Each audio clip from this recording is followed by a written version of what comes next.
during a game of truth or dare. The former school beauty pointed at me, laughing so hard she nearly doubled over. "The most despicable thing I've ever done," she said brightly. Easy. 7 years ago, I used his phone to delete his poor little girlfriend's desperate plea for help while he was in the shower. And then I texted back, drop dead. "Can you believe it?" She went on grinning. That idiot stood out in the rain all night long. Honestly, it was the funniest thing I'd ever seen. The room erupted with laughter. Everyone joining in to mock the clueless fool, who'd never known the truth. Everyone except the trillionaire CEO seated at the head of the table. The color drained from his face in an instant. The next second, amid the roaring laughter, he crushed an expensive crystal wine glass in his bare hand. The sharp crack cut through the air, and the private room fell into dead silence. Wine spilled, tinged with red, splashing onto my waiter's uniform. The man seemed oblivious, as if he couldn't feel a thing. He stared at the woman still basking in her smug triumph, then slowly turned his trembling gaze toward me. As I bent down to clean up the mess, the madness in his eyes was so intense. It felt like it could swallow everyone in the room. The Carlyle Club, Manhattan's most exclusive private membership space, was entirely booked for the evening. The word was a newly minted venture. Capital titan worth 9 figures had returned from overseas and wanted to flaunt his success to his old college crowd. When the manager handed me the Golden Boss wine list, his eyes held a fleeting, unreadable pity. "Scout," Mr. Davies said, his voice low. "It's the V88 suite tonight. If you don't want to go, I can assign someone else." I adjusted my ill-fitting server uniform, offering him a faint smile. "It's fine, Mr. Davies. That's our highest spending suite. The corkage fees alone will net me a decent bonus. I need the cash, you know." He sighed, patted my shoulder, and walked away. I pushed open the door to the VA88 suite, the heat wave hitting me instantly, thick with the scent of expensive perfume, Cuban cigars, and something else, the dizzying, nauseating smell of burning money. In the center of the plush leather sofa sat the man I hadn't seen in 7 years. He had changed completely. Gone was the memory of the fiercely proud, intensely stubborn boy in a faded hoodie and threadbare jeans. In his place sat a polished, cold-eyed business mogul, exuding the effortless authority of a true power player. He was leaning back, listening to someone next to him, a detached, almost bored smirk playing on his lips. And nestled against him was the woman who had stolen him from me all those years ago. Genevieve Sinclair. Jen was draped in a custom white Chanel dress, her neck flashing, with a diamond necklace that caught the ambient light like a beacon. She swirled the contents of her wine glass, radiating the smug arrogance of a proud swan. "Oh, Holden's back in the States. Mainly for me, of course. He's shifting his company headquarters because, well, we're finally getting engaged." A chorus of sycophantic praise immediately erupted. The campus beauty and the brain, a match made in heaven. "Holden, you're on the cover of Forbes now." Ben. "You lucked out. It's the ultimate turnaround story. Unlike some people who traded up for cash and bailed, bet they're regretting that decision now, huh?" The intentional barb hung in the air, and for a silent second, every eye in the room pivoted to me, where I stood in the corner, expertly uncorking a bottle. I felt nothing like a numb marionette. I sliced the foil with a corkscrew, twisted the worm, and slowly pulled the stopper. Bordeaux Left Bank, optimal pour. After 20 minutes of decanting, I poured the breathing wine into the massive crystal goblet in front of Holden Reese. My movements flawless, professional. Holden finally raised his head. His stare was a devastating cocktail: contempt, disgust, raw hatred, and a subtle flicker of something deeper and arrogant: indifference. He didn't reach for the glass, allowing me to hold it suspended in the air. My wrist, fatigued from balancing the heavy serving tray, gave a tiny involuntary tremor. Scout Davis finally spoke, his voice a low, gravelly baritone. "I heard you dropped out of NYU before graduation. What happened? Did your trust fund boyfriend get bored and toss you out? Now you're scraping by serving drinks in places like this." The room fell silent, the audience waiting for the spectacle. Jen theatrically covered her mouth, feigning shock as she looked at me. "Oh my God, it is Scout. How? How are you dressed like that? Honey, if you're really hard up, just tell me. Even though you threw Holden over for money, we're still old classmates. Be happy to arrange something for you. Maybe a janitorial position at my father's firm." She deliberately lingered on the phrase. "Threw Holden over for money." The whispers of judgment started a fine fighting spray. Serves her right. Holden was so devoted back then. That's karma. Look at the CEO he is now. Billions. Her waiting tables. The tides turn, 30 years down the road. I listened to the stinging comments with a blank expression. as if they were discussing a stranger. 7 years I had built a fortress around my heart. I'd worked in the darkest corners of a city, washing dishes and scorching kitchens, moving inventory and freezing cold storage, being splashed with drinks by drunk patrons, being screamed at by landlords calling me a beggar. Dignity, that broken thing, had been pulverized into dust on that rainy night 7 years ago. "Mr. Reese, your wine," I repeated, my voice steady. Holden fixed his gaze on my eyes, clearly searching for a hint of remorse, shame, or even tears. He was disappointed. My eyes contained nothing but endless fatigue and a chilling, vacant numbness. My indifference seemed to infuriate him. He suddenly raised his hand and slammed it down violently, knocking the wine glass out of my grasp. "This vintage is too common," Holden said, pulling a crisp linen napkin from his pocket to wipe his hand. His eyes were arctic. "Give me something else. A bottle with some real age. Something like that night 7 years ago." He was humiliating me. 7 years ago, he was still a penniless college student who'd saved up for 3 months to buy a single bottle of cheap, corner store red wine for my birthday. We drank it straight from the bottle, on the cold grass of the campus quad, our faces flushed, promising to stay together forever. Now. He was using that same memory to remind me of the price of betrayal. Jen giggled, playing along. "Oh, Holden, don't be so hard on her. That wine costs a fortune. She couldn't pay for the broken glass if she sold everything she owns. Just apologize to Mr. Reese's scout, wipe up the mess, and we'll let it go." I knelt, retrieved a cloth, and began to carefully blot the scarlet stain from the expensive Persian rug. A tiny shard of crystal glass embedded itself in my fingertip, a sharp, familiar AB of pain. I didn't flinch. I merely calculated in my head, that's my commission gone, plus the cost of the glass. Tonight's work, maybe half a month's wages, is now a loss. This was my life. Now no romance, no poetry, only the brutal arithmetic of bills I couldn't pay, and debts I couldn't outrun. As for love, that was a luxury only the rich could afford. My apologies, Mr. Reese. I finished cleaning the last trace of wine, stood up, and maintained my humble, subservient posture. "I will inform the manager to send up the finest bottle we have." Holden looked at the small bead of blood welling up on my finger. His pupil constricted momentarily, but the mask of icy indifference returned instantly. "Get out." I didn't get out because Mr. Davies told me the client in V.A. had specifically requested my service for the duration of the night. If I left, I'd lose the mandatory $2,000 tip and potentially have my base pay docked. I desperately needed the money. My mother's dialysis next month hadn't been covered yet, and the landlord was already texting about next quarter's rent. So I went to the restroom to quickly bandage the cut, and then I returned to that suffocating velvet-lined suite. When I pushed the door open again, the atmosphere had shifted. 3 rounds of drinks in. The impeccably tailored elite had started to drop their pretenses, revealing the ugly core of humanity beneath. They were playing truth or dare. It was a trite yet endlessly effective game, especially fueled by alcohol, the perfect tool to rip the veneer off human decency. The marble table was littered with empty bottles. Louis the Damned, Remy Martin, Ace of Spades. The combined cost of those bottles was enough for me to buy a closet-size studio apartment in the outer boroughs. Jen was clearly drunk. Her cheeks were flushed, and she was practically draped over Holden, her eyes hazy, almost feverish with triumph. She was the star of the night, the biggest winner. The prospect of marrying Holden and becoming the envied Mrs. Reese had made her reckless, almost giddy with hubris. All right, next round. The class president, an awkward man named Sam, slurred his words. "Who gets it this time?" The empty Magnum bottle spun quickly across the slick marble table, making a grating, unpleasant sound. Everyone held their breath, their eyes glued to the bottle's neck. Slowly it stopped. The bottle pointed directly at Jen. "Oh, jackpot for the campus queen. Truth or dare?" Jen let out a throaty laugh, waving a dismissive hand. "Truth. This princess has nothing to hide." Sam rubbed his hands together with a malicious grin, his eyes bouncing between me and Jen. He was clearly looking to stir up trouble. "Fine, let's go with the juicy one. Jen, what is the most despicable, most heartless thing you've ever done in your entire life?" The question dropped into the room like a stone. They were all adults who didn't have a few dirty secrets. But this was a game, and the point was the shock value. Holden, who had been resting his eyes, merely lifted an eyelid at the question, offering no objection. In his mind, Jen was merely spoiled and occasionally petty, but certainly not capable of true malice.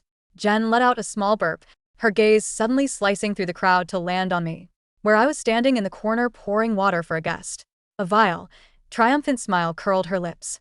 The alcohol had dulled her judgment and amplified the jealousy and spite buried deep in her heart.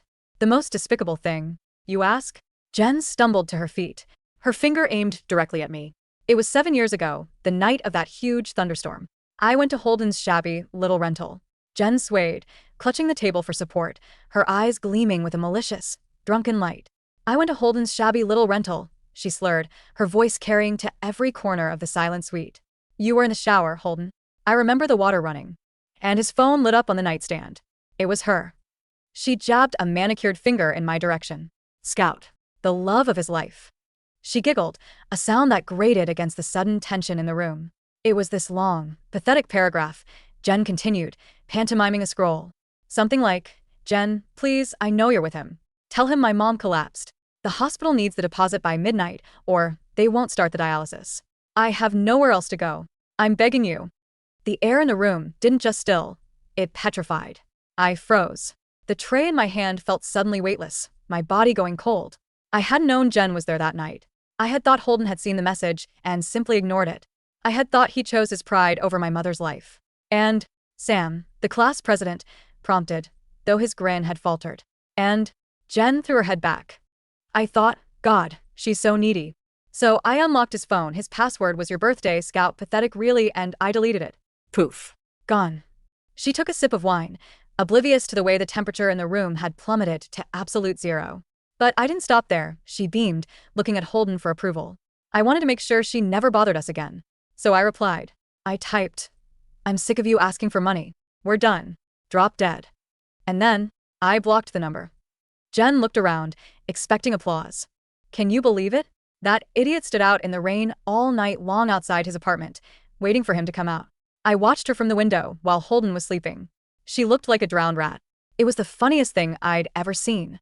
For 3 seconds, there was silence. Then, the realization hit the room. This wasn't a prank. This wasn't a despicable thing done for a dare. This was sociopathic. I stared at the floor, the old shame burning my cheeks. That night. The rain. The way I had screamed at the locked door until my voice gave out. The way I had to sell my grandmother's ring at a pawn shop at 3 a.m. for pennies on the dollar just to get the force started. The sound of shattering crystal snapped the trance. It wasn't a simple break. It was a demolition. Holden hadn't just crushed the glass, he had pulverized it. Blood, dark, venous, and plentiful, began to mix with the spilled wine on the white tablecloth. Holden. Jen blinked, her smile wobbling. Baby, you're bleeding. Holden didn't look at his hand. He didn't look at Jen. He slowly turned his head, his neck stiff as if fighting a massive internal force, until his eyes locked onto mine. The contempt was gone. The arrogance was gone. In their place was a look of such raw, agonizing horror that I almost took a step back. It was the look of a man watching his entire reality fracture in real time. Scout, he whispered. The name sounded like it was torn out of his throat with a hook. Your mother? She survived, I said softly, my voice devoid of emotion. No thanks to you. I didn't know, he rasped, standing up. The chair behind him fell backward, with a crash. Scout, I swear to God. Holden, sit down. Jen snapped, realizing she was losing the spotlight. It was 7 years ago. Who cares? She was just digging for gold anyway. Holden moved so fast the eye could barely track him. He backhanded the massive marble table, sending bottles of cognac and champagne flying. They smashed against the wall, raining liquor and glass over the cowering guests. Shut up, Holden roared. The sound was primal, a terrifying, animalistic thunder that shook the walls of the V888 suite. He turned on Jen.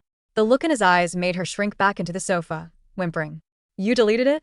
He walked toward her, blood dripping from his hand onto her pristine white Chanel dress.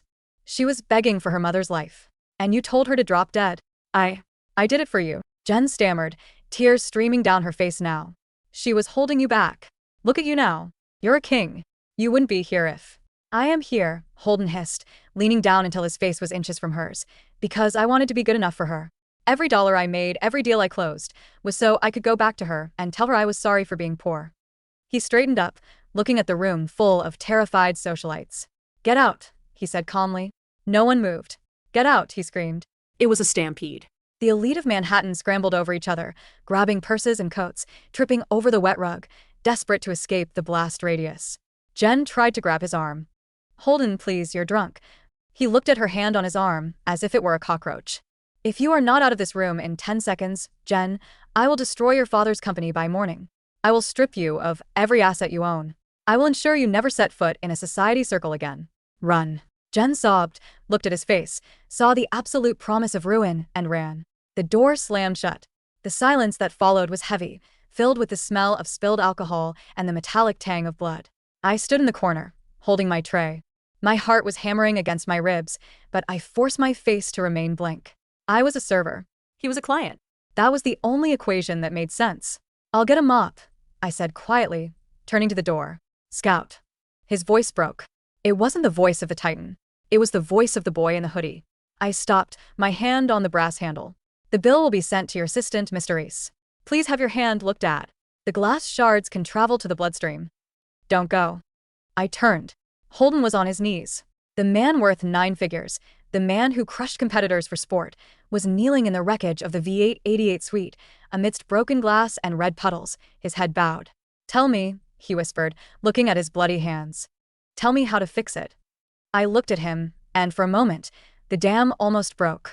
I wanted to scream.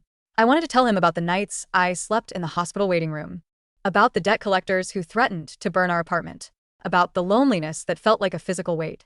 But 7 years is a long time. It cures love, and it calcifies pain. You can't, I said. That wine is already spilled, Holden. You can't put it back in the bottle. I opened the door and walked out. I didn't go home. I couldn't. After my shift, I sat in the locker room, shaking. The adrenaline had worn off, leaving behind a cold, trembling exhaustion. Mr. Davies had found me, taken one look at my face, and told me to take the back exit. He pressed a wad of cash into my hand, the mandatory gratuity Holden had pre-authorized. $2,000.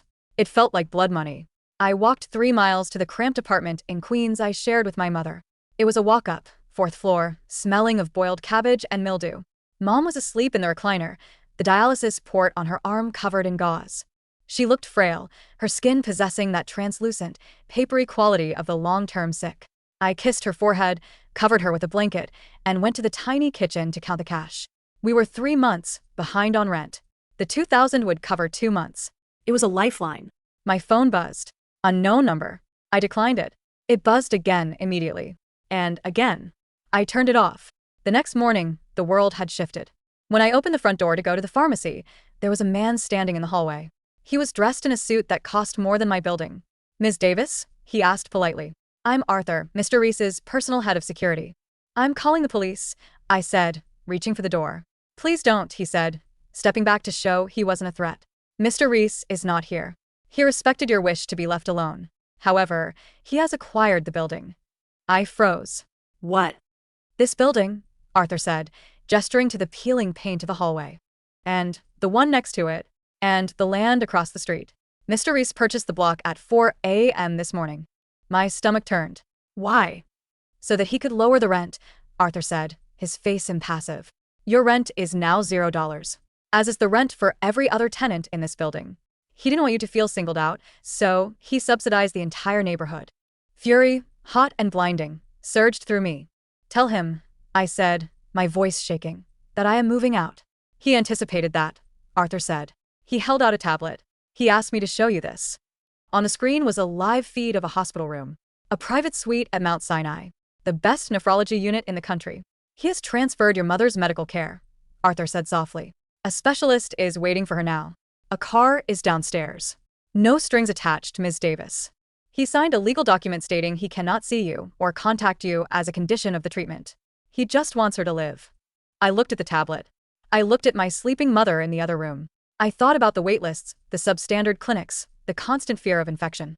Holden knew. He knew exactly where to hit me. He knew I could refuse money for myself, but I couldn't refuse life for her. He's a bastard, I whispered, tears pricking my eyes. He knows, Arthur said. The car is a black SUV. We're ready when you are. A week passed. My mother was settled in the private suite. Her color was returning. For the first time in years, she wasn't in pain. I sat by her bedside, reading, waiting for the other shoe to drop. It didn't drop. Holden kept his word. He didn't show up. He didn't call. But he was everywhere. The nurses treated us like royalty. The cafeteria food was replaced by gourmet meals delivered from the city's best restaurants. My student loans, which I had defaulted on years ago, were mysteriously paid in full. He was suffocating me with benevolence. He was trying to buy his way out of purgatory. I couldn't take it anymore. I left the hospital late one rainy Tuesday and took a cab to the address I found online. The Reese Tower. A needle of glass piercing the Manhattan skyline. The security guards didn't stop me. They had clearly been briefed. They simply nodded and swiped a keycard for the penthouse elevator. The ride-up made my ears pop. When the doors opened, I stepped into a space that was less a home and more a museum of loneliness. Floor-to-ceiling windows overlooked the city he owned. It was cold, modern, and empty. Holden was standing by the window, staring out at the rain. He wore a gray sweater, sleeves pushed up, revealing the fresh white bandage on his right hand. He looked thinner than he had a week ago. Tired. He didn't turn around. "You shouldn't be here, Scout. I promised I wouldn't contact you." "You bought my building," I said, my voice echoing in the vast space. "You hijacked my mother's medical care. You paid my loans. That counts as contact, Holden." He turned then. His eyes were shadowed, haunted. "I couldn't do nothing," he said simply. "I sat in this room for 7 years hating you, thinking you were shallow, thinking you were the villain, while you were drowning." He swallowed hard. "I had to do something to stop the drowning. I learned to swim," I said sharply. "I don't need your life raft now." "I know," he said. He walked toward me, stopping a few feet away. The energy radiating off him was intense, a mix of regret and a desperate, leashed longing. "I'm not trying to buy you back, Scout. I know I can't. I'm clearing the ledger." "There is no ledger," I shouted, the anger finally breaking through. "This isn't a transaction. You can't just throw millions of dollars at the past and expect it to disappear. You weren't there. You didn't answer." "I didn't know," he roared back, his composure cracking. Do you honestly think that if I knew, I wouldn't have burned the world down to get to you? Do you think I cared about that internship? About the degree? I would have robbed a bank, Scout. I would have sold my blood. I would have done anything." He stepped closer, his voice dropping to a jagged whisper. "I loved you more than I wanted to breathe. And when you left, when I thought you chose money over me, it turned me into this." He gestured to the penthouse, the suit, the coldness. "I became the thing I thought you wanted. And now I find out you never wanted it." "I wanted you," I whispered, tears spilling over. "I just wanted you to hold my hand while she was sick. I just wanted to know I wasn't alone." "I know," he said, tears tracking down his own face. He reached out, his bandaged hand hovering near my cheek, but not touching. "I am so sorry." "I am so, undoubtedly, devastatingly sorry." I looked at him. The boy I loved was still there, buried under layers of armor and money. But the gap between us was filled with 7 years of scar tissue. "You can't fix this, Holden," I said, backing away. "Thank you for helping my mom. But I can't be bought. And I can't forget." I turned to the elevator. "Scout," he called out. I didn't look back. "I'm not going to stop," he said. "I'm not going to buy you. I'm going to earn you. If it takes another 7 years. If it takes 70. The elevator doors closed, cutting off his silhouette against the city lights. The tabloids had a field day. Billionaire romance scandal, the deleted text that cost her engagement. Jen tried to spin it. She went on talk shows, crying fake tears, claiming she was young and jealous, claiming Holden was abusive. It didn't work. Holden didn't even have to sue her. He simply released the security footage from the Carlisle Club. The audio of her laughing about a dying woman's plea went viral. Society didn't just shun her, they cannibalized her. Her father's company stock plummeted as investors distanced themselves from the toxic PR. She was uninvited from galas, dropped by her friends, and essentially exiled to the Hamptons. I watched it unfold from a distance. It didn't bring me joy. It just felt like a heavy, tragic waste of time. I continued to work. Not at the Carlisle Club, I couldn't go back there, but at a small bakery in Brooklyn. I insisted on paying my mother's rent to the new management company, Holden, though I suspected he was putting the checks into a savings account for me. For 6 months, he kept his distance. But he was there. He started eating at the bakery. He never cut the line. He never asked for special treatment. He would come in at 7 a.m., order a black coffee and a scone, and sit in the corner working on his laptop. He tipped the other staff generously, but treated me with a quiet, polite professionalism. "Good morning, Scout." "Have a good day, Scout." He wore casual clothes. Jeans. Sweaters. He looked like the boy from college. One day, it was pouring rain. A torrential downpour that flooded the gutters. I was closing up the shop. My umbrella inverted immediately in the wind. I was struggling to lock the grate, soaked to the bone. A car pulled up. Not a limousine. A Honda.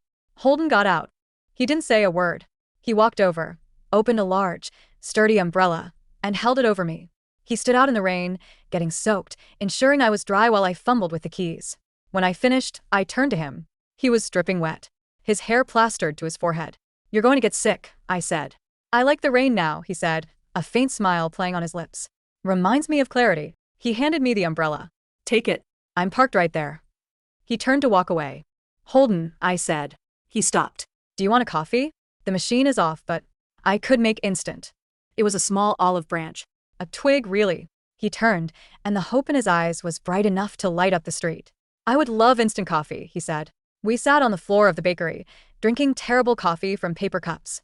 We didn't talk about the trauma at first. We talked about books, about the Knicks, about the weird customers I dealt with. Slowly, over weeks of coffee dates, the walls began to come down. He told me about the pressure of his business, how empty it felt. I told him about the fear of losing my mom, how it had paralyzed me. I was angry at you for so long, I admitted one night, tracing the rim of my cup. I made you the villain in my head, so I could survive the heartbreak.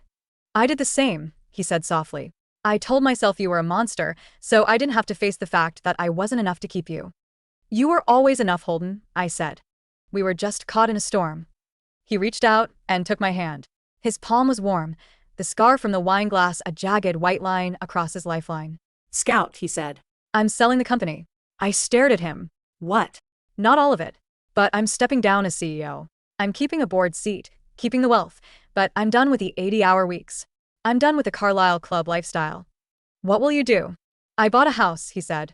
Upstate. Near the lake. It has a garden. It has a guest house for your mother. It has a library. He looked at me, terrified and hopeful. It needs someone to run it. Someone to share it. It wasn't a fairy tale ending. Trauma doesn't vanish. There were nights I woke up in a panic, thinking the debt collectors were at the door.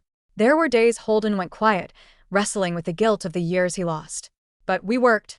We went to therapy, separately and together. We learned how to communicate without assumptions. My mother recovered. She moved into the guest house and spent her days gardening and bullying Holden into eating more vegetables.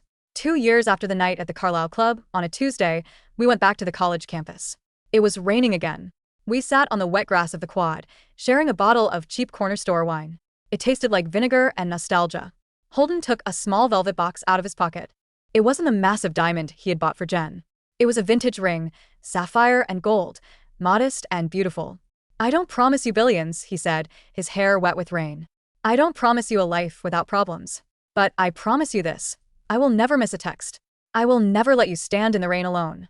And I will love you until the day I drop dead. I laughed, a wet, choking sound of pure happiness. Don't say drop dead, I teased, wiping a tear from my cheek. Too soon? He grinned. Just a little, I whispered. I leaned in and kissed him. It tasted of rain and cheap wine and a future that was finally ours. Yes, I said against his lips. And this time, the storm overhead didn't feel like a threat. It felt like a baptism. We were clean. We were home.